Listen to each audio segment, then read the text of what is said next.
Hey guys, Coach Mike Basevic, and it's great to be with you again, talking about human behavior. So great stuff and how the mind really works. On our first episode last week, we spoke about how the mind really works, what we are as humans, and when we're suffering from an emotional disorder like anxiety, depression, stress, overwhelm, burnout, fatigue, why we're struggling with that and what we could start doing about it. So we really started to show you a behind the scenes look with human behavior, how the mind really works, what the conscious mind is, what the subconscious mind is, and how we got into this place, right, of insecurity, of inadequacy, why we, despite having a lot of friends and success and things, why we don't feel good about ourselves internally, or having all the success and the money and the beautiful spouse, partner, house, kids, dog, white picket fence, but we're just not happy every day. We wake up in lethargy. We wake up knowing that I feel there's something missing.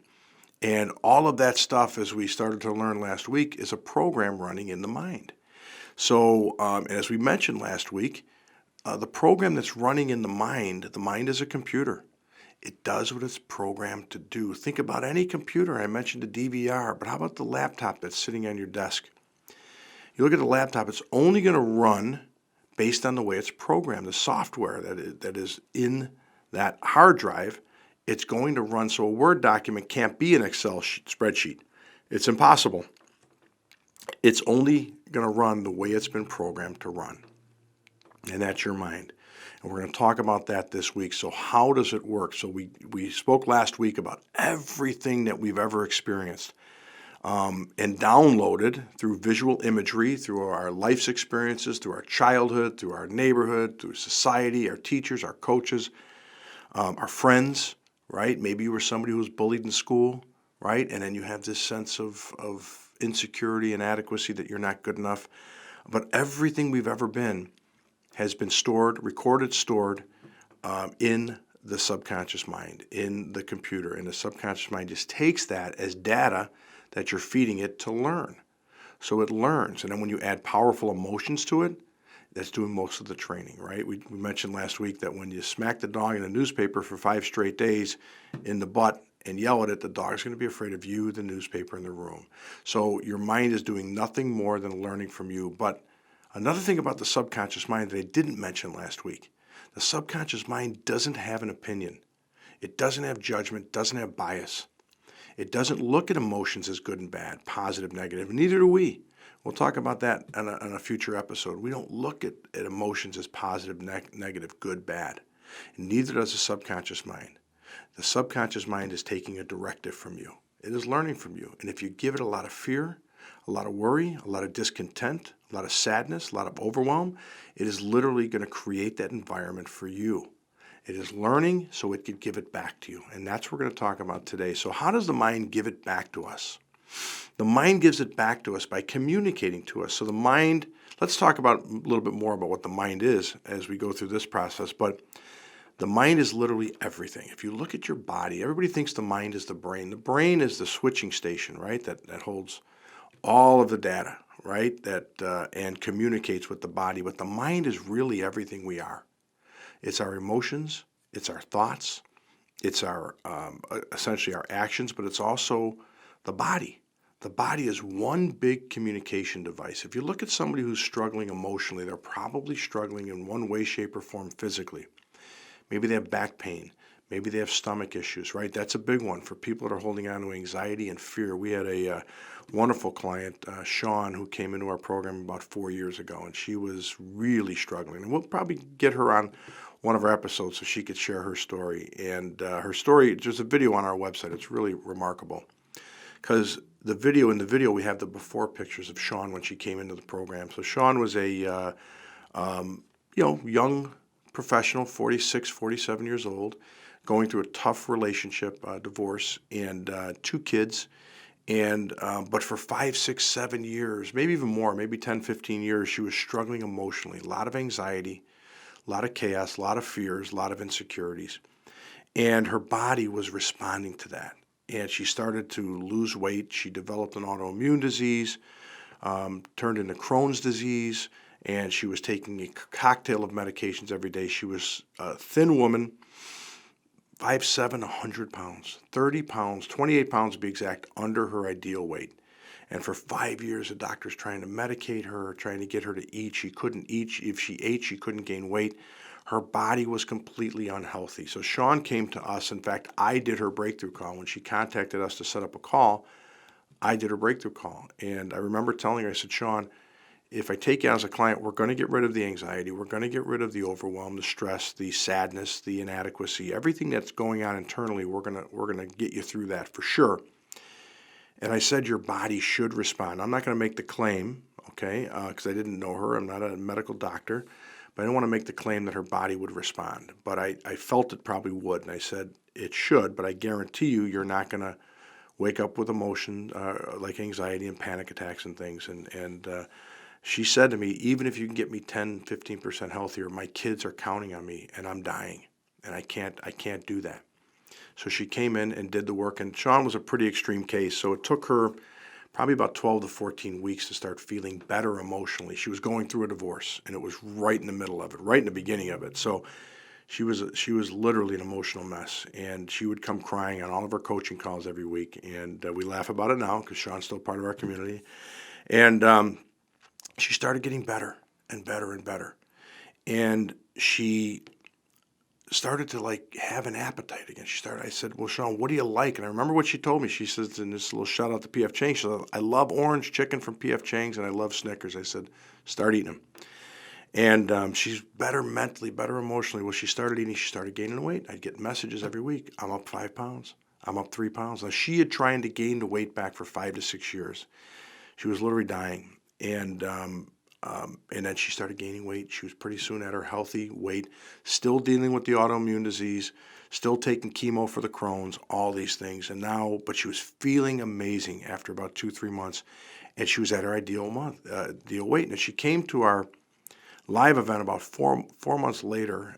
It was in Arizona, and she looked like really healthy and at her ideal weight. She goes, if you would have seen me in September when I came into your program, you wouldn't have recognized this. Well, show me the pictures.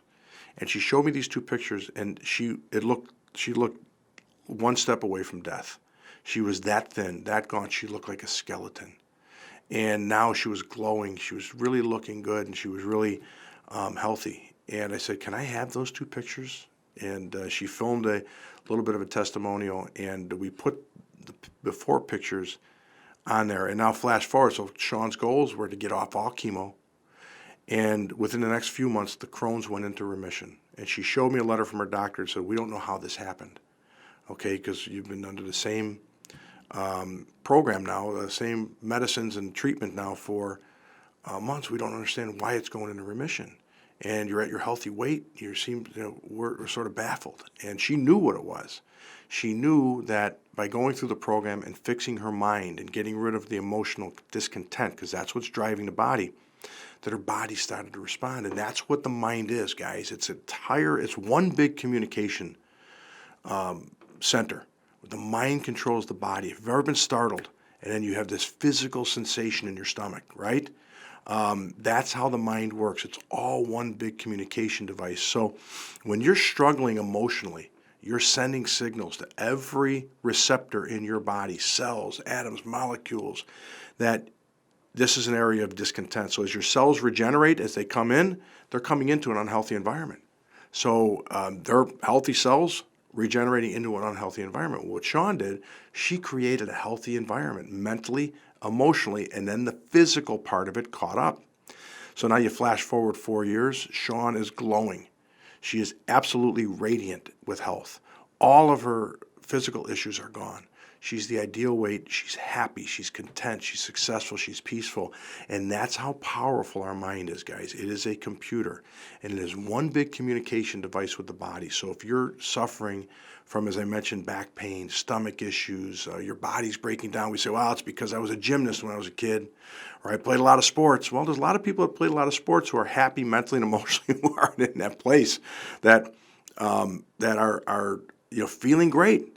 But you add in the trauma you put your body through those sports, and the emotional discontent, the pressure, the fear of failure, the overwhelm, the inadequacy. You add all that stuff in there, And it's literally going to break your body down sooner, right? Stress is really bad for every part of your body, especially your heart. And then fear, your digestive system, anger, resentment, loss, you hold that in your back. So people that have back issues and they have surgery and they have treatment, they always have in their neck and their back, it doesn't go away. It's emotional. I know that sounds pretty woo-woo, but it is. You fix the mind, the emotions, the thoughts, that environment, the body will catch up, and so will your life. Your life will catch up. So here's how essentially it works. So we do all the programming as we spoke about in episode our initial podcast episode. We take all the data in, and it really creates who we are. Now the mind at an early age takes over as the quote unquote creator of your experiences. The mind is creating your thoughts. The mind is creating your emotions, and the mind, subconscious, is creating your actions or inactions. We call all this the state of being. Your state of being is the thing that's creating everything that you are. Okay, so if you wake up on a Monday morning and you think, life is wonderful, I am going to conquer this week, I'm going to set goals, I'm going to achieve them all, and you're in a state of being. The state of being, the subconscious, is sending you thoughts to mirror where you are emotionally at this point. It's sending you feelings, right? I'm excited. I'm going to conquer today. I'm motivated. And it's sending you actions. You get up, you go work out, you go for a walk, you go for a hike, you get in the office early, you're going to crush it. That's all a state of being. Now, you have a great day. You wake up the next morning and you're afraid. Okay, same life, same job, same bank account, same house, same spouse, right? But all of a sudden, you wake up the next day and you're overwhelmed. You're afraid. You're in fear. And you think, why? That was so great yesterday. Why I'm in this? Maybe, remember I mentioned to you, might have been the smell in the air, the day of the week, right? The temperature outside, sunny, cloudy, whatever. All of that plays into it. And you're just trying to figure out, why am I not happy? Why did I hang on to that motivation, right? Have you ever gone to a seminar and you're jacked up and you're like, holy cow, I'm going to conquer the world, I'm going to change my life, I'm so excited, and then a week and a half later you're losing touch with the community and you're just going right back into the stuff, right? The life, right? Your distractions, your external circumstances. It's like, why can't I hang on to that high? Why can't I be where I was in the seminar? Because your mind isn't conditioned to be there. You're in a state of being, okay, of what we call resistance, everything that doesn't feel good. And when you're in a state of being of resistance, that's the creator. That's what's going to create your experiences. So the mind becomes who it is through all of the data, all of the experiences, everything we've spoken about. Now it becomes the creator. Well, how does the mind recreate non-physical become physical? Through thought. You're on an airplane. I'm afraid to fly. You're having a thought of fear. You're experiencing fear when I might be sitting next to you just having a nice flight, okay, and just relaxing. Flight takes off and lands safely. You were in a state of being of fear. You were panicked. You're having thoughts of, I wonder if the door is locked. I wonder if the pilot's sober. I wonder if this flight attendant looks nervous. I wonder if the computer's working on the plane. You have all these thoughts, these random thoughts of fear, and somebody's sitting next to you and they're calm, and then the plane lands safely. And you think, well, that was weird. I just don't like to fly. It has nothing to do with flying. It has everything to do with your state of being. Or maybe emotionally, you get on an airplane and your stomach is churning, and you feel you have to go to the bathroom every 5 minutes, and your heart's racing, and it's like, oh, I don't like to fly. You're in a state of being. Now, the state of being of fear in your world, maybe you saw a plane crash when you were a kid, or maybe you're like to have control and you're afraid to let go of control. There could be 1,000 reasons, and the 1,000 reasons don't matter. What matters is the state of being. The state of being is giving you those thoughts. The state of being is giving you those emotions. And the state of being will give you the actions, right? You ever see somebody that's angry on the road and they're flipping everybody off and they're cutting everyone off and they're screaming and yelling at everybody? That's a state of being. And then they get to their office like, man, I don't want to act like that. Or did you ever come home and you love your kids to death and you had a stressful day and your colleagues were all a pain in the butt that day and your boss was a tool, and you get home and your kids come up to greet you and you snap at them a little bit and you bark at them, and later on it's like, I don't want to be that person. Why did I do that? It's your state of being. And I said on the last episode, being in a state of being, well, now I'm calling it a state of being in that place mentally and emotionally, and having a different experiences like throwing a ball up in the air and expecting it to stay. Your state of being creates it all. Your actions or your inactions, your thoughts, your emotions and feelings, and your results. So going back to when you were 5 years old or 8 years old in the chair in the therapist office, it doesn't matter. It doesn't matter how you got there, and you won't remember anyway. We don't remember most of what happened. We do the traumatic events. You ask any adult in the United States, they'll know exactly where they were on 9/11. They'll know what they were doing, where they were, because it was an emotionally traumatic event, and the mind recorded it. So you remember everything about it. You probably remember the day that you got married, if it was a pleasant experience, most of it was, the day your kids were born, or that great vacation, right, to the Bahamas. You remember it because it was emotionally beautiful. And you revisit the pictures because they make you feel good. That's a state of being. So the state of being creates your thoughts, your emotions, your actions, and energetically, because what we are is energy, the state of being draws into us more of what we are. So the victim will attract the bully, right? The agitated person will literally be drawn to things that they're agitated by as they go through their day. Okay, the slow driver, whatever, the frustration, the overwhelmed parent will literally sign their kids up for more crap, even though they don't have time to do it now. Because the state of being is making your decisions. The state of being is leading you in that direction. That's the true creator, the subconscious. So as the subconscious takes over as the creator, we're living as a byproduct. We're living in the effect.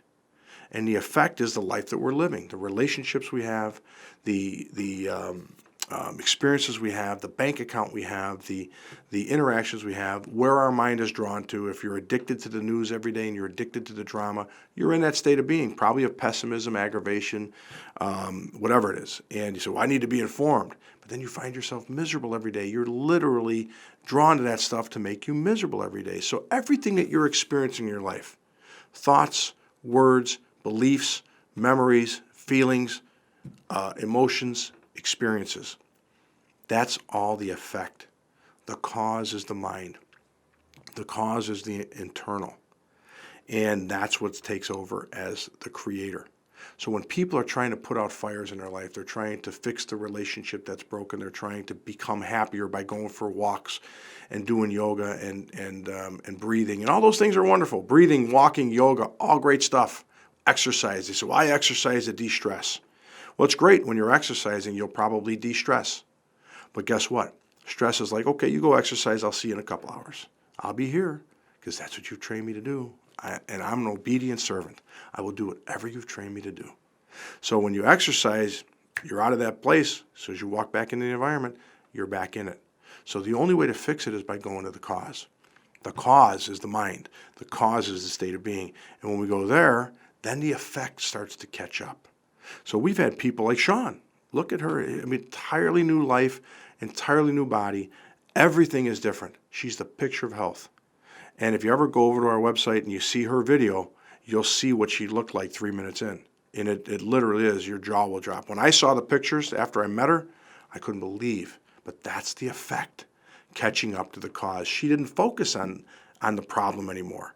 She didn't focus. And in episode 3, we're going to talk a lot about the importance of focus, of what we need to focus on. But Sean no longer focused on the problem. The doctors were focusing on the problem. Her therapists were focusing on the problem. Her and her husband were focusing on the problems. And all they were doing was expanding the problems. They were dealing in the effect.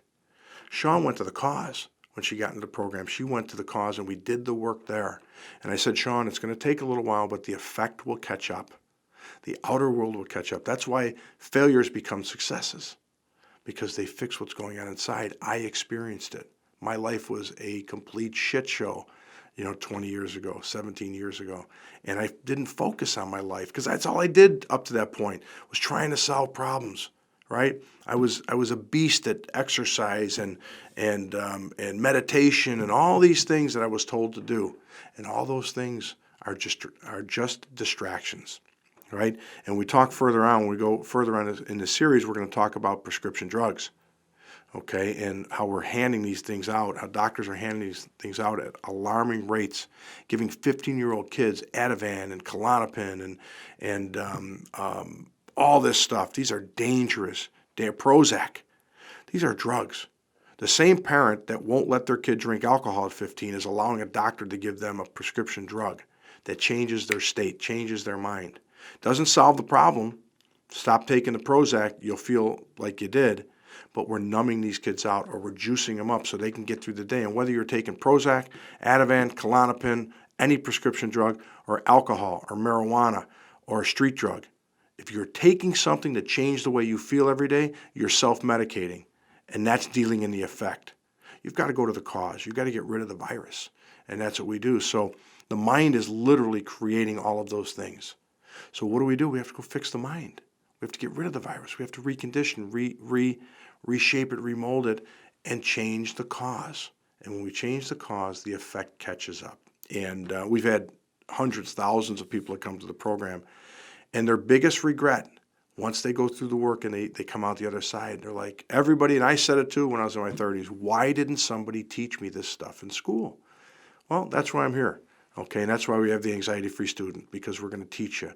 We're going to literally teach you how the mind really works. So when you start identifying with the problem, right, that's what the mind will do, okay? Because if you're in a state of being of anxiety, the mind's job is to literally give you more.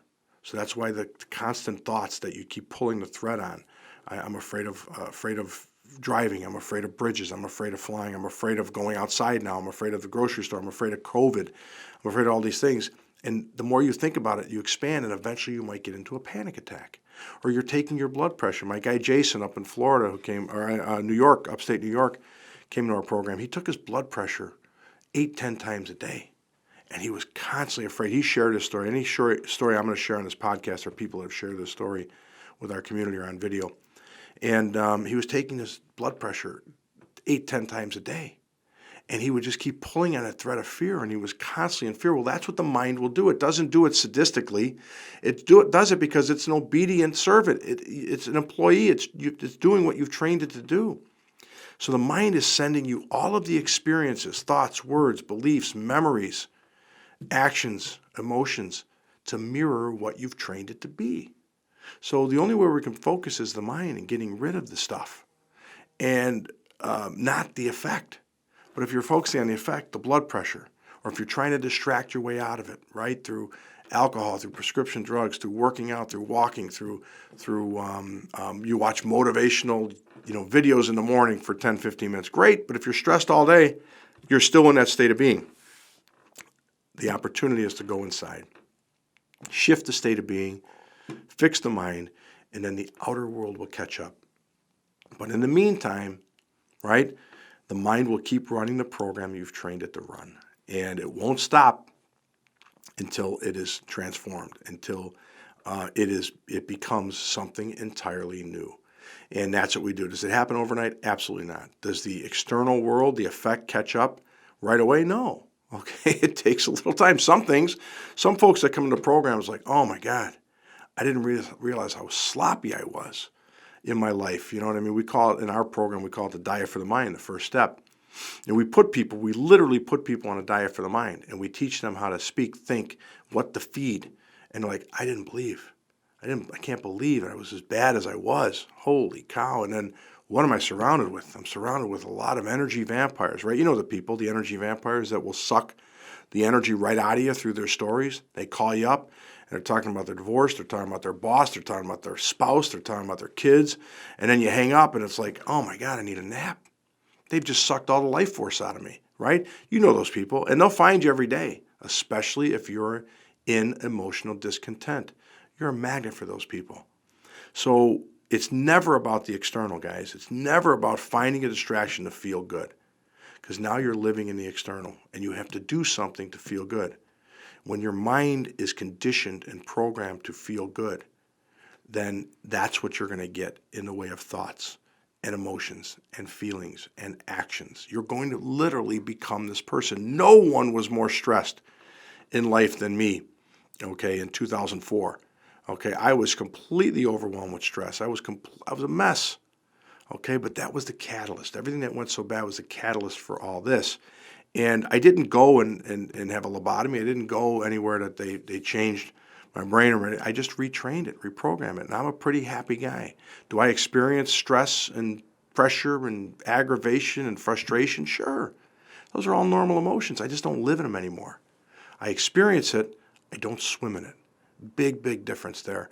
And it's just because I changed my mind. I changed the programming. I changed the everything that was going on internally. So when I wake up every day, I'm happy. I'm content. I'm peaceful. I'm focused. I'm driven. I'm excited. Okay, I'm living the dream. I get to change lives on a daily basis. That's my career. My career was something different back then. I changed everything in my life. The only thing that remains from then is a few friends, my kids, and me. Okay, so everything else in my life is completely different, and it all started with the mind. The effect is completely different. The cause, completely different. The cause was the catalyst. Okay, so we have to bring it in. We have to focus on the internal. We have to focus on the mind. Any thought, any emotion, any action, any experience you're having is all a byproduct here. So to pull the string on the worry and the stress and the discontentment and the anxiety every day is literally like kicking the hornet's nest and then wondering why you got stung. Okay? You've got to stop doing that. You've got to understand that the mind is where we have to do all of the work. So we realize that what we're experiencing in the external through all those things I mentioned is just the mind running a program. Now we realize the dog's afraid of me because we hit it with a newspaper. So now we've got to make sure the dog understands that it's safe, that he's loved, he or she is loved, and everything's a safe space. Okay, we've got to retrain the dog. If the dog goes out the back door and you want it now to go out the front door, or when you get a puppy, what do? You teach the puppy habits about going outside. Every time the puppy's ready to go to the bathroom, you say outside, and you bring the puppy outside. It's training its mind, and the puppy all of a sudden knows in a few weeks, all right, they already trained me, my mind, I need to go to that door when I want to go outside. Or your kids, when you're training them, teaching them manners when they're kids, like I did with mine. What do you say? Please, thank you. Next time around, what do you say? Please, thank you. What do you say? Please, thank you. How do you look at somebody? Shake their hand, look them in the eyes. But it doesn't happen once. It happens with repetition. You didn't get into this environment. Some of you did with one tragic event in your life, but most of us, got there over prolonged ways of experiencing things. A traumatic childhood in a chaotic household, or maybe the parents divorced and fighting, or maybe you grew up in poverty, or maybe you had a really strict parent that said, don't get a B, or look out. And you put pressure on yourself every day. Or maybe you were the slowest kid in gym class, and you were afraid every day to go to gym class, right? That's how we get to where we get to. And now it takes a lot, some work to get out of there, but it can happen. So if you're getting sucked into that environment of the problem, focusing on the problem, or prescription drugs, which we're going to talk a lot about in this podcast series, when you're getting sucked into the external and you're focusing there, you're at a loss. That's why you can go. I've spoken to people who have gone 20 years to therapy, and things are getting worse. And I'm like, did you realize this is not working for you? And it's like, well, I've got general anxiety disorder, and that's who I am. I've got ADHD, and that's always who I'll be. Okay? Or every February, the doctor told me I have seasonal depressive disorder. No, you don't. Okay? You are experiencing emotions based on what your mind is doing, and you can change that and be completely happy, completely blissful, completely excited as you go through your day. You're not meant to be like jumping on a desk, beating your chest every day, walking on coals. That's an experience, right? You're just meant to be happy, content. That's your natural state of being. We do everything in this world with the thought that it's going to make us happy, right? Every decision we make, relationship, career, the car we buy, the trip we take, the people we hang out with, we do everything in our life because of the way it's going to make us feel. So we're programmed for happiness, but then we find, man, we're just not happy. What happened to me? This is not who I wanted to be. It's because the mind's running a program. And so when we get people through what they're going to get through, and I'm going to teach you here, or if you reach out to us and connect with us, then when you fix the mind, just like Sean, everything in the external catches up, and it's pretty dramatic. Okay, guys? So that's what the mind does. Remember, the mind is programmed throughout our entire life. And it's in the emotional stuff leaves the biggest imprints, but then it creates who we are, personality, likes, dislikes, habits, work ethic, values, character, but also creates a state of being.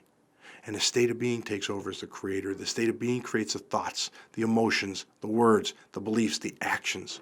And it draws in the people and the experiences and the success or the failure based on all the data it's received from you.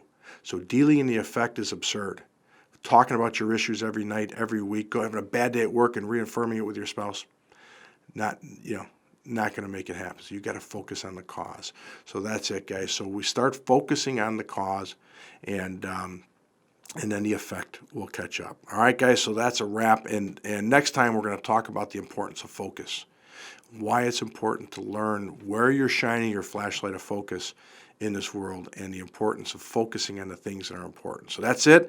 That's a wrap. Now remember, follow us, subscribe. If you're following us on YouTube, subscribe to this channel.